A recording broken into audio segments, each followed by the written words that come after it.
ఉత్తరప్రదేశ్లో ఒక భారీ కార్యక్రమం నిర్వహించుకోవడానికి యోగి ఆదిత్యనాథ్ సర్కార్ పర్మిషన్ ఇవ్వలేదు. మరి హైకోర్టుతో సుప్రీంకోర్టుతో ఇస్తుందేమో తెలియదు.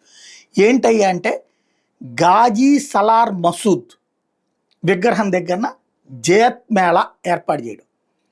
ఇతనేంటి మహమ్మద్ గజనీకి వారసత్వంగా ఆ రోజున సోమనాథ్ టెంపుల్ని ధ్వంసం చేసినటువంటి వాడు.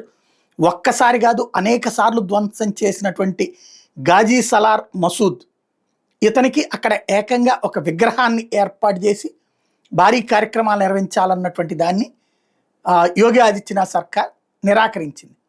అంటే మన దేశంలో ఇప్పుడు ఈ గజ్నవి ఇండియాల మీదన 17 సార్లు దాడి చేశాడు. 1000 నుంచి 1027 లోపు.